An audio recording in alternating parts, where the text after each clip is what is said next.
All right, here with the head football coach of the Indian River Braves, Marcus Ferebee. His team doubles up Nansemond River in the Southeastern District showdown tonight, 40-20. Coach, I think if memory serves me right, it was 345 yards of offense in the first half. I'm sure you heard all the chirping. What's wrong with the Braves? Game one. Well, you played a really good Northeastern team that was in a state championship game last year in North Carolina. You had 10-point fourth quarter lead. What's been the difference these last 2 weeks as you gotten the offense back to where it looked like last year's Indian River attack? I just feel like we're, like I told the guys, I'm very realistic with my guys, and I don't, like I told them, I don't want to look ahead, but I just know 5A is really packed and it's loaded this year, and we can't afford to lose. Starting off and holding 0-1 like that, the next 2 games that came after that Northeastern loss were very big, and being that, our first 4 games is the toughest games on our schedule, we can't afford to lose anymore. Just being with, how many teams dropped in 5A and moved up and came down from 6. All those teams that moved into 5 were 8-2, 9-1 teams last year. So this year, that AFC may be 7-3, 8-2. So you may find yourself 7-3 sitting outside, not being able to get in just the way it's going. I know Woodside hasn't lost yet. So, I just don't want to look that far ahead, but we can't afford it. We can't afford to drop any more games being that, trying to get in there. It's kind of like the old playoff format. Division 5, Division 6, you'd have 9-1 teams miss out. Yeah, you couldn't get in at 8-2. 9-1 teams didn't get in. So, we're trying to take it 1 week at a time, but we know our back is against the wall, and we can't afford to drop any more games, Well, when you follow up a guy that was as effective throwing the ball for you last year as Dominic Brooks was at Norfolk State, Zakai Minga is in that spotlight. He's a new starter. He's really improved his performance, 8 of 13 tonight, 217 yards, 4 touchdowns, and probably the thing you're most proud of, no turnovers, no big mistakes. What have you seen? It's Zakai Minga, right? How do you pronounce that? Okay. Minga, yes. What have you seen from him the last couple of weeks? He's been mature, and he's a steady kid, man. The kid doesn't get rattled. He's just a gamer. I tell him that all the time. He irks me in practice, but he shows up. He's a gamer. He's steady. He doesn't get rattled easily. And you would expect that from a sophomore, but he's very steady. Handles adversity well. Very quiet, reserved kid, but hats off to him, and looking forward to the future with being I got him for 2 more years.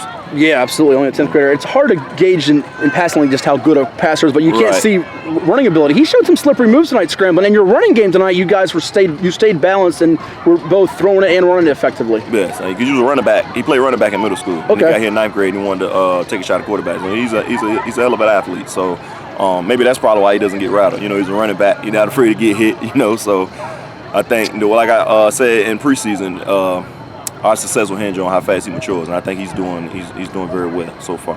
Looks like your senior leadership is stepping up on both sides of the ball, which I know was key for you guys going 10-0 a season ago. You look at Lamarion James headed to UNC, Tyrell Sproul going to Navy, and then Cameron Hunter. He had an incredible catch in the end zone tonight. Also did it on defense for you tonight, both sides of the ball. What did you see from your senior guys in particular? I like the way they stepped up. With Lamarion, he's going to be Lamarion. We got back Sproul this week. He missed last week with the ankle.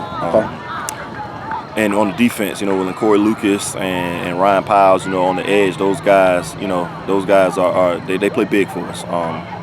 And Tion Costin. So that, our defensive line, I feel, is our strength. Boy, he's kind of, from the coaches I'm hearing, he's kind of the surprise newcomer for, this is a guy that's rising up the charts as an underrated piece of your defense. He had 5 sacks tonight, so your defense kind of, even though it was a score fest in the first half, it kind of took the tone in the second half for control. Definitely, yep.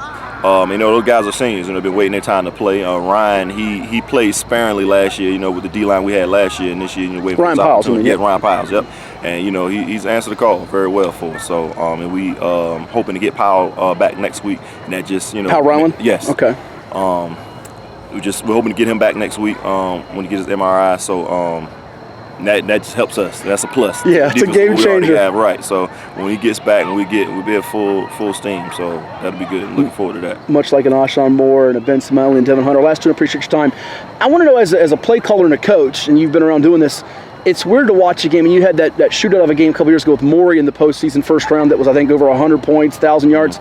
They're running the ball up tempo, and you guys at the end of the half are throwing it to kind of almost slow it down. Is it unusual for you as a coach sitting there doing that? But I mean, it worked for you guys in your favor regardless.